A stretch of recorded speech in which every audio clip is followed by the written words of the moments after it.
They want to put me in prison, just so you understand. They tell me I should be nice. They want to put me in prison. It's never happened before in the history of our country. I did nothing wrong. I have crooked judges. I have crooked prosecutors. And they're all Democrats. Donald Trump appeared to have prison on his mind yesterday as he talked to reporters at his New Jersey golf club. And the juxtaposition of electoral politics and criminal court is not ideal for him. Not only is Trump awaiting sentencing on his conviction in New York on 34 felony counts set to happen in a matter of weeks, but special counsel Jack Smith's federal criminal case against Trump for his attempt to overturn the 2020 election is back in the hands of D.C. Judge Tanya Chutkan, and it will be back in the headlines starting in September.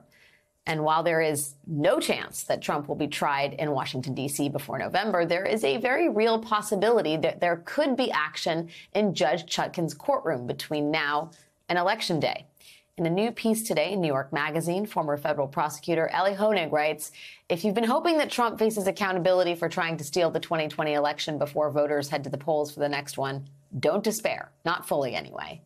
Judge Chutkan still can, and I believe will, order an evidentiary hearing to enable Smith to air some of his most explosive evidence before voters head to the polls. If that happens, brace for a series of dramatic in-court encounters. Joining me now is the great Andrew Weissmann, former FBI general counsel and co-host of the indispensable MSNBC podcast, Prosecuting Donald Trump. Andrew, it has been far too long since I have spoken with you, and I'm eager to get your thoughts. I know you had an op-ed this summer suggesting much the same as Ali Honig's piece in the New York Magazine today, which is that these evidentiary hearings could be a real thing this fall. Can you talk a little bit about your level of bullishness that they're going to happen? And is there anything that would serve as a model for something like this? Sure. Great questions. And yes, it's really nice to be back talking with you.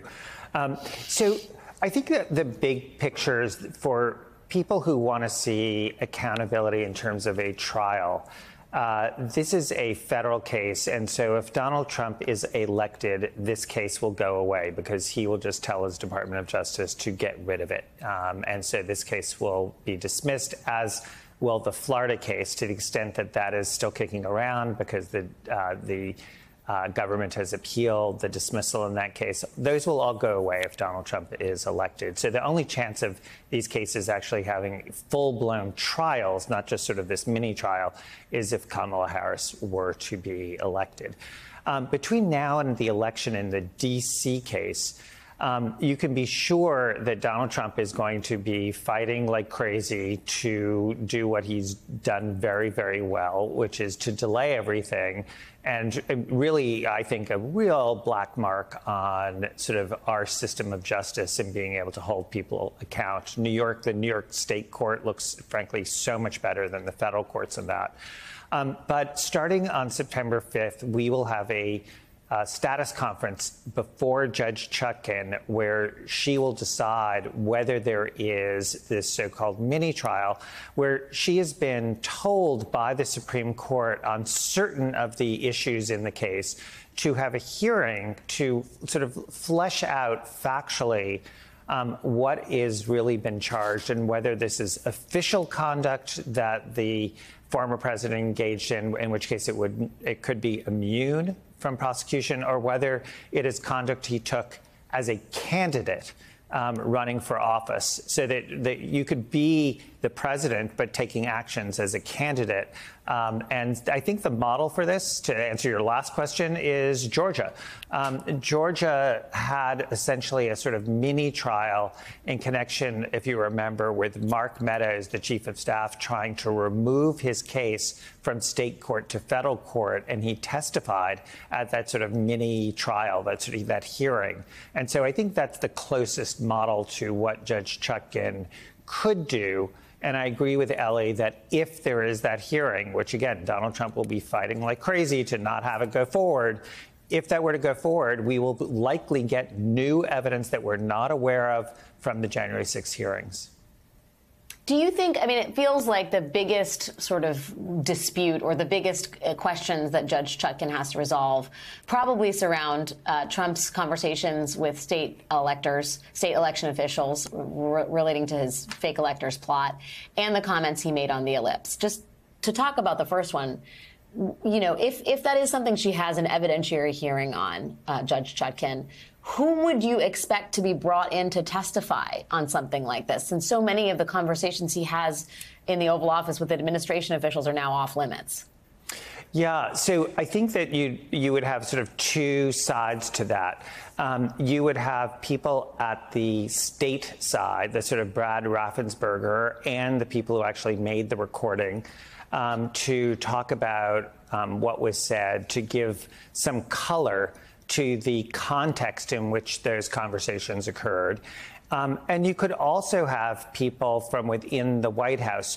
And again, remember, just because they're in the White House doesn't mean that all of their testimony will be something that can't be heard, especially if you can show that in the White House they were acting on behalf of candidate Trump.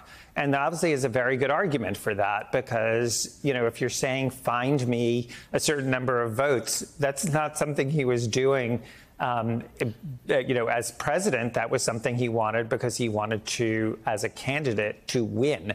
And so I do think that you could end up with very interesting testimony from both sides of that telephone call. And it's worth just noting that while we do know a lot from the January 6th committee hearings, remember, there are a lot of people who within the White House who were called to testify who claimed privileges and didn't testify about direct conversations with the former president. And as well, Mike Pence, by all accounts, he obviously didn't testify in the January 6th committee hearings, but he has been in the grand jury in the D.C. case. So those are all ways in which we could be getting new information at a time that is obviously quite explosive in terms of the election that's coming up.